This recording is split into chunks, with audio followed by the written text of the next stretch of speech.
देखो एक तो ਜਿਹੜੇ ਬੰਦੇ ਬੀਜੇਪੀ ਨੂੰ ਸੀਰੀਅਸ ਨਹੀਂ ਲੈਂਦੇ, ਜਿਹੜੇ ਕਹਿੰਦੇ ਆ ਬੀਜੇਪੀ ਕੁਝ ਵੀ ਨਹੀਂ ਕਰ ਪਾਏਗੀ, ਉਹ ਮੈਨੂੰ ਲੱਗਦਾ ਗਲਤ ਨਹੀਂ ਹੈ ਨਾ। ਇਹ ਗੱਲ ਕੋਈ ਪੁੱਛ ਸਕਦਾ ਕਿਉਂ? ਤੁਸੀਂ ਦੇਖੋ ਜਦੋਂ ਮੋਦੀ ਇੱਥੇ ਆਏ ਨੇ, ਚਾਹੇ 2014 ਹੋਵੇ 2019 ਹੋਵੇ, ਹਿੰਦੂ ਕੰਸੋਲੀਡੇਸ਼ਨ ਹੋਈ ਹੈ। ਅਕਾਲੀ ਦਲ ਪਿੰਡਾਂ ਦੀ ਪਾਰਟੀ ਆ, ਵੋਟ ਤਾਂ ਉਹਦਾ ਪਿੰਡਾਂ 'ਚੋਂ ਵਧਣਾ ਚਾਹੀਦਾ ਸੀ, ਪਰ ਸ਼ਹਿਰਾਂ 'ਚੋਂ ਵਧਿਆ, ਕਿਉਂਕਿ ਸ਼ਹਿਰਾਂ 'ਚ ਜਿਹੜਾ ਹਿੰਦੂ ਵੋਟਰ ਆ ਉਹ ਬੀਜੇਪੀ ਵੱਲ ਨੂੰ ਹੈ। ਜਿਹੜੇ ਬੰਦੇ ਬੀਜੇਪੀ ਨੂੰ ਅਸੈਸ ਨਹੀਂ ਕਰ ਰਹੇ ਸੀ ਠੀਕ ਤਰੀਕੇ ਦੇ ਨਾਲ, ਮੈਂ ਪਹਿਲਾਂ ਵੀ ਕਿਹਾ ਸੀ, ਉਹ ਖਤਾ ਖਾਣਗੇ। ਡੇਰੇ, ਜਿਵੇਂ ਮੈਨੂੰ ਲੱਗਦਾ ਕਿ ਡੇਰੇ ਸਿਰਸੇ ਨੂੰ ਬੀਜੇਪੀ ਬਹੁਤ, ਜਿੰਨੀ ਵੀ ਵੋਟ ਆ ਉਹਨਾਂ ਦੀ, ਕੋਈ ਕਹਿ ਸਕਦਾ ਡੇਰਾ ਸਿਰਸਾ ਐਡਾ ਵੱਡਾ ਫੈਕਟਰ ਨਹੀਂ ਹੈ। ਡੇਰਾ ਫਿਰ ਸਿਰਸਾ ਮਾਲਵੇ 'ਚ ਇੱਕ ਫੈਕਟਰ ਆ, ਛੋਟਾ ਵੱਡਾ। ਡੇਰਾ ਸਿਰਸਾ ਵੀ ਬੀਜੇਪੀ ਦੇ ਵੱਲ ਜਾ ਸਕਦਾ, ਕਿਉਂਕਿ ਬਾਬੇ ਦੀ ਜਿਹੜੀ ਸੰਘੀ ਹੈ ਇਸ ਟਾਈਮ ਉਹ ਬੀਜੇਪੀ ਦੇ ਹੱਥ ਹੈਗੀ। ਕਿਸਾਨਾਂ ਤੇ ਸਿੱਖਾਂ ਦੇ ਅੰਦਰ ਬੀਜੇਪੀ ਦੇ ਖਿਲਾਫ ਬਹੁਤ ਵੱਡਾ ਇੱਕ ਨੈਰੇਟਿਵ ਆ, ਉਹ ਨੈਰੇਟਿਵ ਨੂੰ ਕੰਟਰੋਲ ਕਰਨਾ ਕੋਈ ਸੌਖਾ ਮਸਲਾ ਨਹੀਂ ਹੈ ਬੀਜੇਪੀ ਦੇ ਲਈ। ਇਹ ਲੌਜਿਕ ਦਿੱਤਾ ਜਾਂਦਾ ਕਿ 84 ਤੋਂ ਬਾਅਦ ਕਿ ਸਿੱਖਾਂ ਨੇ ਕਾਂਗਰਸ ਨੂੰ ਵੋਟ ਨਹੀਂ ਪਾਈ, ਜਦੋਂ ਕਿ ਸਿੱਖਾਂ ਦੀ ਦੋਸ਼ੀ ਤਾਂ ਸਭ ਤੋਂ ਵੱਡੀ ਕਾਂਗਰਸ ਸੀ। ਸਰਕਾਰਾਂ ਵੀ ਬਣਾਈਆਂ ਸਿੱਖਾਂ ਨੇ, ਸਿੱਖਾਂ ਦੇ ਮੁੱਖ ਮੰਤਰੀ ਬਣੇ। ਇਸ ਕਰਕੇ ਜਦੋਂ ਪਾਵਰ ਦੇ ਪਾਰਟੀਸਪੇਸ਼ਨ ਦੀ ਗੱਲ ਆ, ਪਾਵਰ 'ਚ ਹਿੱਸਾ ਲੈਣ ਦੀ ਗੱਲ ਆ, ਉਹ ਹੋਰ ਆ। ਲੋਕਾਂ ਦੇ ਨਿੱਕੇ ਨਿੱਕੇ ਮਫਾਦ ਹੁੰਦੇ ਨੇ, ਹਰ ਬੰਦੇ ਦੇ ਮਫਾਦ ਨੇ। ਹਰ ਬੰਦਾ ਲੱਗਦਾ, ਕਿਸੇ ਨੂੰ ਲੱਗਦਾ ਮੇਰਾ ਭਰਾ ਨੌਕਰੀ 'ਤੇ ਲੱਗਦਾ, ਕਿਸੇ ਨੂੰ ਲੱਗਦਾ ਮੇਰਾ ਆਹ ਹੋ ਜੇ, ਕਿਸੇ ਨੂੰ ਲੱਗਦਾ ਮੇਰਾ ਆਹ ਹੋ ਜੇ, ਮੇਰਾ ਜੇ ਆਹ ਹੋ ਜੇ ਤਾਂ ਮੇਰਾ ਮਸਲਾ ਹੱਲ ਆ। ਯਾਦਵਿੰਦਰ ਜੀ, ਇੱਕ ਪਾਸੇ ਕਰਤਾਰਪੁਰ ਲਾਂਘਾ ਖਲਾਉਣ ਦੇ ਵਿੱਚ ਬੀਜੇਪੀ ਦੀ ਭੂਮਿਕਾ, ਦੂਜੇ ਪਾਸੇ ਕਿਸਾਨੀ ਅੰਦੋਲਨ ਹੈ, ਤੇ ਇਹ ਜਦੋਂ ਆਪਾਂ ਦੋਨਾਂ ਨੂੰ ਦੇਖਦੇ ਹਾਂ ਤਾਂ ਕੀ ਲੱਗਦਾ ਪੰਜਾਬ ਦੀਆਂ ਚੋਣਾਂ 'ਚ ਬੀਜੇਪੀ ਦਾ ਕੀ ਭਵਿੱਖ ਹੋ ਸਕਦਾ? ਦੇਖੋ ਇੱਕ ਤਾਂ ਜਿਹੜੇ ਬੰਦੇ ਬੀਜੇਪੀ ਨੂੰ ਸੀਰੀਅਸ ਨਹੀਂ ਲੈਂਦੇ, ਜਿਹੜੇ ਕਹਿੰਦੇ ਆ ਬੀਜੇਪੀ ਕੁਝ ਵੀ ਨਹੀਂ ਕਰ ਪਾਏਗੀ, ਉਹ ਮੈਨੂੰ ਲੱਗਦਾ ਗਲਤ ਨਹੀਂ ਹੈ ਨਾ। ਇਹ ਗੱਲ ਕੋਈ ਪੁੱਛ ਸਕਦਾ ਕਿਉਂ? ਤੁਸੀਂ ਦੇਖੋ ਜਦੋਂ ਮੋਦੀ ਇੱਥੇ ਆਏ ਨੇ, ਚਾਹੇ 2014 ਹੋਵੇ 2019 ਹੋਵੇ, ਹਿੰਦੂ ਕੰਸੋਲੀਡੇਸ਼ਨ ਹੋਈ ਹੈਗੀ। ਤੁਸੀਂ ਦੇਖੋ ਨਾ, ਮਾਰਜਨ ਦੇਖੋ ਉਹਨਾਂ ਦਾ। ਉਹਨਾਂ ਨੇ ਗੁਰਦਾਸਪੁਰ ਲੜੀ, ਉਹ ਜਿੱਤੀ ਹੈ ਨਾ। ਉਹਨਾਂ ਨੇ ਹੁਸ਼ਿਆਰਪੁਰ ਲੜੀ, ਉਹ ਜਿੱਤੀ। ਅਤੇ ਉਹਨਾਂ ਨੇ ਅੰਮ੍ਰਿਤਸਰ ਸੀਟ ਹਾਰੀ, ਪਰ ਉਹਨਾਂ ਦਾ ਤੁਸੀਂ ਮਾਰਜਨ ਦੇਖੋ, ਬੀਜੇਪੀ ਦਾ ਲੜਨ ਦੇ ਹਿਸਾਬ ਨਾਲ ਮਾਰਜਨ ਦੇਖੋ ਤਾਂ। ਔਰ ਅਕਾਲੀ ਦਲ ਨੂੰ 2019 'ਚ, ਅਕਾਲੀ ਦਲ ਪਿੰਡਾਂ ਦੀ ਪਾਰਟੀ ਆ, ਵੋਟ ਤਾਂ ਉਹਦਾ ਪਿੰਡਾਂ 'ਚੋਂ ਵਧਣਾ ਚਾਹੀਦਾ ਸੀ, ਪਰ ਸ਼ਹਿਰਾਂ 'ਚੋਂ ਵਧਿਆ, ਕਿਉਂਕਿ ਸ਼ਹਿਰਾਂ 'ਚੋਂ ਜਿਹੜਾ ਹਿੰਦੂ ਵੋਟਰ ਆ ਉਹ ਬੀਜੇਪੀ ਵੱਲ ਨੂੰ ਹੈ। ਜਿਹੜੇ ਬੰਦੇ ਬੀਜੇਪੀ ਨੂੰ ਅਸੈਸ ਨਹੀਂ ਕਰ ਰਹੇ ਸੀ ਠੀਕ ਤਰੀਕੇ ਦੇ ਨਾਲ, ਮੈਂ ਪਹਿਲਾਂ ਵੀ ਕਿਹਾ ਸੀ, ਉਹ ਖਤਾ ਖਾਣਗੇ। ਡੇਰੇ, ਜਿਵੇਂ ਮੈਨੂੰ ਲੱਗਦਾ ਕਿ ਡੇਰੇ ਸਿਰਸੇ ਨੂੰ ਬੀਜੇਪੀ ਬਹੁਤ, ਜਿੰਨੀ ਵੀ ਵੋਟ ਆ ਉਹਨਾਂ ਦੀ, ਕੋਈ ਕਹਿ ਸਕਦਾ ਡੇਰਾ ਸਿਰਸਾ ਐਡਾ ਵੱਡਾ ਫੈਕਟਰ ਨਹੀਂ ਹੈ। ਡੇਰਾ ਫਿਰ ਸਿਰਸਾ ਮਾਲਵੇ 'ਚ ਇੱਕ ਫੈਕਟਰ ਆ, ਛੋਟਾ ਵੱਡਾ। ਡੇਰਾ ਸਿਰਸਾ ਵੀ ਬੀਜੇਪੀ ਦੇ ਵੱਲ ਜਾ ਸਕਦਾ, ਕਿਉਂਕਿ ਬਾਬੇ ਦੀ ਜਿਹੜੀ ਸੰਘੀ ਹੈ ਇਸ ਟਾਈਮ ਉਹ ਬੀਜੇਪੀ ਦੇ ਹੱਥ ਹੈਗੀ। ਅਤੇ ਇਸ ਕਰਕੇ ਡੇਰਿਆਂ ਦੀ ਗੱਲ ਕਰੀਏ ਆਪਾਂ, ਹਿੰਦੂ ਖਾਸ ਤੌਰ ਦੇ ਉੱਤੇ ਜਿਹੜਾ ਸ਼ਹਿਰੀ ਹਿੰਦੂ ਹੈਗਾ, ਖਾਸ ਤੌਰ 'ਤੇ ਮੇਰਾ ਮੰਨਣਾ ਜਿਵੇਂ ਲੁਧਿਆਣੇ ਤੋਂ ਲੈ ਕੇ ਪਠਾਨਕੋਟ ਤੱਕ ਦਾ ਜੋ ਮਾਹੌਲ ਹੈਗਾ, ਕਿਉਂਕਿ ਇੱਧਰ ਮਾਲਵੇ 'ਚ ਹੋਰ ਤਰੀਕੇ ਨਾਲ ਆ। ਮਾਲਵੇ 'ਚ ਤੁਸੀਂ ਦੇਖੋ ਕਿਸਾਨ ਅੰਦੋਲਨ 'ਚ ਵੀ ਜਿਹੜਾ ਹਿੰਦੂ ਗਾ ਮਾਲਵੇ ਦਾ ਜ਼ਿਆਦਾ, ਉਹ ਤੁਹਾਨੂੰ ਮੋਗੇ ਦਾ, ਫਰੀਦਕੋਟ ਦਾ ਵਪਾਰੀ ਹੈ। ਮਾਲਵੇ 'ਚ ਹੋਰ ਤਰ੍ਹਾਂ ਦਾ ਰਿਸ਼ਤਾ, ਪਠਾਨਕੋਟ ਦੇ ਤੋਂ ਲੈ ਕੇ ਲੁਧਿਆਣੇ ਤੱਕ ਹੋਰ ਤਰ੍ਹਾਂ ਦਾ ਮਾਹੌਲ ਆ। ਤਾਂ ਇਸ ਕਰਕੇ ਜਿਹੜੀ ਪਾਰਟੀ ਇਹ, ਜਿਹਨੂੰ ਲੱਗਦਾ ਗਾ ਜਦੋਂ ਹੀ ਮੋਦੀ ਨੂੰ ਐਂ ਬਣਾ ਕੇ ਪੇਸ਼ ਕੀਤਾ ਜਾਏਗਾ ਕਿ ਮੋਦੀ, ਹਿੰਦੂਆਂ 'ਚ ਤਾਂ ਇਹ ਮੈਸੇਜ ਆਏਗਾ ਨਾ ਕਿ ਹਿੰਦੂ ਹਿਰਦੇ ਸਮਰਾਟ ਮੋਦੀ ਦੇ ਲਈ, ਤੁਹਾਡੀ ਰੱਖਿਆ ਲਈ ਉਹ ਆ ਗਏ।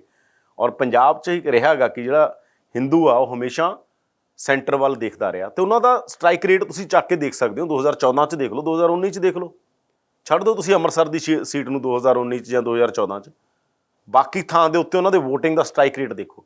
ਇਸ ਕਰਕੇ ਇਹ ਜਿਹੜਾ ਇਹਨੂੰ ਅਸੈਸ ਕਰਨਾ ਹੈ, ਇਮੋਸ਼ਨਲ ਪੋਲੀਟਿਕਸ ਕਦੇ ਇਮੋਸ਼ਨਲੀ ਐਨਾਲਿਸਿਸ ਨਹੀਂ ਹੋ ਸਕਦੀ, ਭਾਵੁਕ ਹੋ ਕੇ ਵਿਸ਼ਲੇਸ਼ਣ ਨਹੀਂ ਹੋ ਸਕਦਾ। ਰਾਜਨੀਤੀ ਦਾ ਬੜਾ ਪ੍ਰੈਕਟੀਕਲ ਵਿਸ਼ਲੇਸ਼ਣ ਕਰਨਾ ਪੈਂਦਾ। ਤਾਂ ਉਹ ਫੈਕਟ ਪਏ ਨੇ ਤੁਹਾਡੇ ਸਾਹਮਣੇ 2014 ਅਤੇ 2019 ਦੇ। ਇਸ ਕਰਕੇ ਚੋਣਾਂ 'ਚੋਂ ਕੋਸ਼ਿਸ਼ ਕਰਨਗੇ। ਹਾਲਾਂਕਿ ਦੂਜੇ ਪਾਸੇ ਮੈਂ ਵੀ ਕਹਿਣਾ ਗਾ ਕਿ ਬਹੁਤ ਵੱਡੀ ਇੱਕ ਕੰਸੋਲੀਡੇਸ਼ਨ, ਬਹੁਤ ਵੱਡਾ ਨੈਰੇਟਿਵ ਇੱਕ ਐਂਟੀ ਬੀਜੇਪੀ ਆ ਪੰਜਾਬ 'ਚ। ਕਿਸਾਨਾਂ ਨੂੰ ਜਿੰਨਾ ਮਰਜ਼ੀ ਜ਼ੋਰ ਲਾ ਲੈਣ ਉਹ, ਪਰ ਕਿਸਾਨਾਂ ਦਾ ਇੱਕ ਧੜਾ ਜਿਹੜਾ ਉਹਨਾਂ ਦੇ ਨਾਲ ਆ ਉਹ ਰਹੇਗਾ, ਪਰ ਕਿਸਾਨਾਂ ਦਾ ਇੱਕ ਬਹੁਤ ਵੱਡਾ ਧੜਾ ਜਿਹੜਾ ਉਹਨਾਂ ਤੋਂ ਨਾਰਾਜ਼ ਹੋਇਆ। ਇਸੇ ਤਰ੍ਹਾਂ ਸਿੱਖਾਂ ਦਾ ਇੱਕ ਵੱਡਾ ਧੜਾ ਉਹਨਾਂ ਤੋਂ ਨਾਰਾਜ਼ ਆ, ਜਿਨ੍ਹਾਂ ਨੂੰ ਮਨਾਉਣ ਦੀਆਂ ਕੋਸ਼ਿਸ਼ਾਂ ਕਰ ਰਹੇ ਨੇ। ਤਾਂ ਕੈਪਟਨ ਪਲੱਸ ਬੀਜੇਪੀ ਨੂੰ ਹਲਕੇ 'ਚ ਜਿਹੜਾ ਲਊਗਾ, ਇਹਨੂੰ ਲੱਗਦਾ ਕਿ ਨਹੀਂ ਕੁਛ ਨਹੀਂ ਬਣਨਾ, ਇਹ ਨਹੀਂ ਹੋਏਗਾ। ਪੰਜਾਬ 'ਚ ਮਾਰਜਨ ਕਿੰਨੇ ਹੁੰਦੇ ਨੇ ਸੀਟਾਂ ਦੇ? ਪੰਜਾਬ ਦੇ ਅੰਦਰ ਮਾਰਜਨ 1000 ਤੋਂ ਲੈ ਕੇ 5000 ਆਮ ਸੀਟਾਂ 'ਤੇ ਜਿਹੜੇ ਜ਼ਿਆਦਾ ਮਾਰਜਨ ਨੇ। ਕੋਈ ਰੇਅਰ ਸੀਟਾਂ ਜਿਨ੍ਹਾਂ 'ਤੇ 10000 ਦਾ, 15 ਦਾ, 20 ਦਾ, ਰੇਅਰ ਸੀਟਾਂ ਦੇ ਉੱਤੇ ਆ ਮਾਰਜਨ, ਜਿਵੇਂ ਕੈਪਟਨ ਦੀ ਸੀਟ ਹੋ, ਬਾਦਲ ਦੀ ਸੀਟ ਹੋ, ਇਸ ਤਰ੍ਹਾਂ ਦੇ ਮਾਰਜਨ ਹੁੰਦੇ ਆ। ਵੱਡੇ ਮਾਰਜਨ ਨਹੀਂ ਹੁੰਦੇ, ਛੋਟੇ ਮਾਰਜਨ ਹੁੰਦੇ ਆ। ਉੱਥੇ ਜਦੋਂ ਕਿ ਇੱਕ ਪਲੇਅਰ ਆ ਕੇ ਛੋਟੀ ਜਿਹੀ ਗੇਮ ਖਰਾਬ ਕਰਦਾ, ਕੋਈ 5000 ਵੋਟ ਲੈ ਗਿਆ, ਉਹਨੇ ਪੂਰੀ ਗੇਮ ਘੁਮਾ ਦੇਣੀ। ਤਾਂ ਇਸ ਕਰਕੇ ਬੀਜੇਪੀ ਇੱਕ ਫੈਕਟਰ ਚੋਣਾਂ 'ਚ ਰਹੇਗੀ। ਉਹ ਕਿਸ ਬੀਜੇਪੀ ਦੇ ਕੈਪਟਨ ਦੀ ਪਾਰਟੀ ਕਿਸ ਤਰੀਕੇ ਨਾਲ ਰਹੇਗੀ, ਇਹ ਸਮਾਂ ਦੱਸੇਗਾ। ਪਰ ਉਹਨਾਂ ਨੇ ਆਪਣੇ ਤਰੀਕੇ ਨਾਲ ਕੰਸੋਲੀਡੇਸ਼ਨ ਕਰਨੀ ਸ਼ੁਰੂ ਕਰ ਦਿੱਤੀ ਹੈ। ਕਿਸਾਨ ਅੰਦੋਲਨ ਤੋਂ ਲੈ ਕੇ ਸਿੱਖ ਮੁੱਦਿਆਂ ਤੋਂ ਲੈ ਕੇ ਹਿੰਦੂ, ਡੇਰੇ, ਦਲਿਤ ਸਭ ਉਹ ਕਾਕਟੇਲ ਬਣਾਉਣ ਦੀ ਕੋਸ਼ਿਸ਼ ਕਰ ਰਹੇ ਨੇ। ਯਾਦਵਿੰਦਰ ਜੀ, ਜੇਕਰ ਪੰਜਾਬ ਦੀ ਆਵਾਮ ਦੀ ਗੱਲ ਕਰੀਏ, ਜਿਵੇਂ ਕਿਹਾ ਜਾਂਦਾ ਕਿ ਆਵਾਮ ਵੀ ਆਪਣੀ ਇੱਕ ਸਮਝ ਰੱਖਦਾ, ਲੋਕ ਇਸ ਫੈਸਲੇ ਨੂੰ ਕਿਵੇਂ ਲੈਣਗੇ? ਕਰਤਾਰਪੁਰ ਸਾਹਿਬ ਦਾ ਲਾਂਘਾ ਖੋਲ੍ਹਣਾ, ਲੋਕਾਂ ਨੂੰ ਇਹ ਵੀ ਲੱਗ ਸਕਦਾ ਕਿ ਇਹਦੇ ਪਿੱਛੇ ਕੋਈ ਚੋਣ ਸਟੰਟ ਹੋ ਸਕਦਾ? ਨਹੀਂ, ਉਹ ਤਾਂ ਐਡੇ ਲੋਕ ਉਹੀ ਗੱਲ ਜਿਹੜੀ ਮਾਸ ਸਾਈਕੀ ਹੁੰਦੀ ਹੈ ਨਾ, ਇਸ ਨੂੰ ਐ ਕਰਨਾ ਕਿ ਵੀ ਮਾਸ ਸਾਈਕੀ ਸਭ ਕੁਝ ਅੰਡਰਸਟੈਂਡ ਕਰ ਰਹੀ ਹੁੰਦੀ। ਉਹ ਵੱਖਰੀ ਗੱਲ ਆ ਕਿ ਉਹਨਾਂ ਕੋਲ ਗੱਲਾਂ ਦੀ ਉਸ ਤਰ੍ਹਾਂ ਆਰਟੀਕੂਲੇਟ ਵਿਆਖਿਆ ਨਹੀਂ ਹੁੰਦੀ, ਪਰ ਉਹਨਾਂ ਦੀ ਸਮਝ ਸਾਰੀ ਹੁੰਦੀ ਹੈਗੀ। ਇਸ ਕਰਕੇ ਜਿਹੜੀ ਇਹ ਚੀਜ਼ ਵੀ ਮੈਟਰ ਕਰੇਗੀ ਕਿ ਜੋ ਮੈਂ ਇਹੀ ਗੱਲ ਕਰ ਰਿਹਾ ਕਿ ਉਹ ਮਨਾ ਲੈਣਗੇ ਕਿਸਾਨਾਂ ਨੂੰ। ਹੁਣ ਜਿੰਨਾ ਮਰਜ਼ੀ ਉਹ ਖੁਸ਼ ਕਰ ਲੈਣ, ਵੱਧ ਤੋਂ ਵੱਧ ਉਹ ਕਿਸਾਨਾਂ ਦੇ ਅਕਾਊਂਟ 'ਚ ਪੈਸੇ ਪਾ ਸਕਦੇ ਆ। ਮੰਨ ਲਓ ਇਹ ਫੈਸਲਾ ਕਰ ਦੇਣ, ਉਸ ਤੋਂ ਬਾਅਦ ਕਿਸਾਨਾਂ ਦੇ ਲਈ ਕੋਈ ਸਕੀਮ ਲੈ ਆਉਣ। ਪਰ ਕਿਸਾਨਾਂ ਤੇ ਸਿੱਖਾਂ ਦੇ ਅੰਦਰ ਬੀਜੇਪੀ ਦੇ ਖਿਲਾਫ ਬਹੁਤ ਵੱਡਾ ਨੈਰੇਟਿਵ ਆ, ਤਾਂ ਉਹ ਨੈਰੇਟਿਵ ਨੂੰ ਕੰਟਰੋਲ ਕਰਨਾ ਕੋਈ ਸੌਖਾ ਮਸਲਾ ਨਹੀਂ ਹੈ ਬੀਜੇਪੀ ਦੇ ਲਈ। ਔਰ ਪੰਜਾਬ ਵੈਸੇ ਹੀ ਜਿਹੜਾ ਹੈਗਾ ਉਹ ਕੰਸੋਲੀਡੇਟ ਹੋ ਕੇ, ਤੁਸੀਂ ਦੇਖੋ ਪੰਜਾਬ ਦੀ ਜਿਹੜੀ ਇੱਕ ਨੇਚਰ ਆ, ਉਹ ਸੈਂਟਰ ਦੀਆਂ ਉਹਨਾਂ ਪਾਰਟੀਆਂ ਦੇ ਖਿਲਾਫ ਹਮੇਸ਼ਾ ਉਹਦਾ ਇੱਕ ਮਾਹੌਲ ਰਿਹਾ ਗਾ। ਇਹ ਵੀ ਨਹੀਂ ਹੈ ਕਿ ਸਿੱਖਾਂ ਨੇ ਮਤਲਬ ਲੌਜਿਕ ਦਿੱਤਾ ਜਾਂਦਾ ਕਿ 84 ਤੋਂ ਬਾਅਦ ਕਿ ਸਿੱਖਾਂ ਨੇ ਕਾਂਗਰਸ ਨੂੰ ਵੋਟ ਨਹੀਂ ਪਾਈ, ਜਦੋਂ ਕਿ ਸਿੱਖਾਂ ਦੀ ਦੋਸ਼ੀ ਤਾਂ ਸਭ ਤੋਂ ਵੱਡੀ ਕਾਂਗਰਸ ਸੀ। ਸਰਕਾਰਾਂ ਵੀ ਬਣਾਈਆਂ ਸਿੱਖਾਂ ਨੇ, ਸਿੱਖਾਂ ਦੇ ਮੁੱਖ ਮੰਤਰੀ ਬਣੇ। ਇਸ ਕਰਕੇ ਜਦੋਂ ਪਾਵਰ ਦੇ ਪਾਰਟੀਸਪੇਸ਼ਨ ਦੀ ਗੱਲ ਆ, ਪਾਵਰ 'ਚ ਹਿੱਸਾ ਲੈਣ ਦੀ ਗੱਲ ਆ, ਉਹ ਹੋਰ ਆ, ਪਰ ਦੂਜੀ ਗੱਲ ਹੋਰ ਆ। ਇਸ ਕਰਕੇ ਇਹ ਸਾਰੀਆਂ ਗੱਲਾਂ ਸਮੇਂ-ਸਮੇਂ 'ਤੇ ਮੈਟਰ ਕਰ ਰਹੀਆਂ ਕਿੱਧਰ ਨੂੰ ਕਿਵੇਂ ਜਾਂਦੀਆਂ ਨੇ। ਪਰ ਲੋਕ ਜਿਹੜੀ ਸਾਈਕੀ ਹੁੰਦੀ ਹੈ, ਜਿਹੜੀ ਮਾਸ ਸਾਈਕੀ ਆ, ਉਹ ਸਮਝਦੀ ਹੁੰਦੀ ਹੈ। ਉਹਦਾ ਵੀ ਇੱਕ ਮਨੋਵਿਗਿਆਨ ਸਭ ਸਮਝਦਾ ਹੁੰਦਾ ਕੌਣ ਕੀ ਕਰ ਰਿਹਾ। ਪਰ ਅਲਟੀਮੇਟਲੀ ਚੋਣਾਂ ਦੇ ਅੰਦਰ ਆ ਕੇ ਬਹੁਤ ਸਾਰੇ ਇਸ਼ੂ ਹੁੰਦੇ ਨੇ। ਚੋਣ ਕਦੇ ਇੱਕ ਇਸ਼ੂ 'ਤੇ ਨਹੀਂ ਹੁੰਦੀ। ਜੇ ਐਂ ਹੁੰਦਾ ਤਾਂ ਬਹੁਤ ਵਧੀਆ ਲੋਕ, ਬਹੁਤ ਇਮਾਨਦਾਰ ਲੋਕ ਇਸ ਦੇਸ਼ 'ਤੇ ਰਾਜ ਕਰ ਰਹੇ ਹੁੰਦੇ। ਚੋਣਾਂ ਇੱਕ ਡਿਪਲੋਮੈਸੀ ਵੀ ਹੁੰਦੀ ਹੈ, ਇੱਕ ਮੈਨੂਪੂਲੇਸ਼ਨ ਵੀ ਹੁੰਦੀ ਹੈ। ਚੋਣਾਂ 'ਚ ਮਨੀ ਵੀ ਹੈ, ਮਸਲ ਵੀ ਹੈ, ਤਾਕਤ, ਸਭ ਕੁਛ ਹੁੰਦਾ ਚੋਣਾਂ 'ਚ। ਚੋਣਾਂ 'ਚ ਕੋਈ ਇੱਕ ਫੈਕਟਰ ਨਹੀਂ ਹੁੰਦਾ ਇਹ ਵਧੀਆ ਘਟੀਆ। ਇਹ ਤਰਾਸਦੀ ਹੈ, ਇਹ ਕੋਈ ਚੰਗੀ ਗੱਲ ਨਹੀਂ ਆ, ਪਰ ਸਾਡੀ ਡੈਮੋਕ੍ਰੇਸੀ ਦੀ ਤਰਾਸਦੀ ਹੈ। ਇਹ ਐਂ ਹੁੰਦਾ ਸਾਡੀ ਡੈਮੋਕ੍ਰੇਸੀ 'ਚ ਘੱਟੋ ਘੱਟ ਅਸੀਂ ਦੇਖਦੇ ਹੀ ਹੁੰਦਾ ਜਿਹਦਾ ਜ਼ੋਰ ਹੁੰਦਾ, ਜਿਹਦੇ ਕੋਲ ਸ਼ਰਾਬ ਜ਼ਿਆਦਾ ਹੁੰਦੀ ਹੈ, ਜਿਹਦੇ ਕੋਲ ਪੈਸਾ ਜ਼ਿਆਦਾ ਹੁੰਦਾ, ਜਿਹਦੇ ਨਾਲ ਚਲਾ ਸਕਦਾ, ਮੀਡੀਆ ਦਾ ਨੈਰੇਟਿਵ ਕੌਣ ਖਰੀਦ ਸਕਦਾ। ਇਹ ਸਾਰੀਆਂ ਚੀਜ਼ਾਂ ਮੈਟਰ ਕਰਦੀਆਂ ਨੇ। ਔਰ ਅਸੀਂ ਦੇਖਦੇ ਹਾਂ ਕਿ ਉਹ ਹੋ ਰਹੀਆਂ ਨੇ ਪੰਜਾਬ 'ਚੋਂ, ਹਰ ਇਲੈਕਸ਼ਨ 'ਚ ਹੁੰਦੀਆਂ ਨੇ।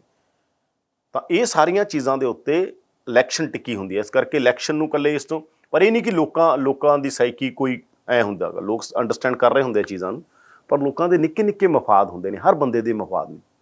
ਹਰ ਬੰਦਾ ਲੱਗਦਾ, ਕਿਸੇ ਨੂੰ ਲੱਗਦਾ ਮੇਰਾ ਭਰਾ ਨੌਕਰੀ 'ਤੇ ਲੱਗਦਾ, ਕਿਸੇ ਨੂੰ ਲੱਗਦਾ ਮੇਰਾ ਆਹ ਹੋ ਜੇ, ਕਿਸੇ ਨੂੰ ਲੱਗਦਾ ਮੇਰਾ ਆਹ ਹੋ ਜੇ, ਮੇਰਾ ਜੇ ਆਹ ਹੋ ਜੇ ਤਾਂ ਮੇਰਾ ਮਸਲਾ ਹੱਲ ਆ। ਬੰਦਾ ਕਹਿੰਦਾ ਮੇਰਾ ਮਸਲਾ ਹੱਲ ਆ, ਮੈਂ ਵੋਟ ਪਾ ਦੂੰ ਯਾਰ, ਮੈਂ ਕੀ ਲੈਣਾ, ਜਾਂ ਮੈਨੂੰ ਕਿਸੇ ਵੋਟ ਲਈ 5000 ਰੁਪਏ ਐਂ ਹੁੰਦਾ ਹੈਗਾ। ਸਾਡੀ ਇਹ ਹੋ ਰਿਹਾ ਹੈਗਾ। ਤਾਂ ਇਸ ਕਰਕੇ ਉਹ ਸਾਰੇ ਨਿੱਕੇ ਨਿੱਕੇ ਮਫਾਦਾਂ ਦੇ ਨਾਲ ਤੁਸੀਂ ਉਹਨਾਂ ਨੂੰ ਵੀ ਇਹ ਨਹੀਂ ਕਹਿ ਸਕਦੇ ਕਿ ਵਿਕ ਗਏ ਜੀ, ਇਹ ਹੋ ਗਏ।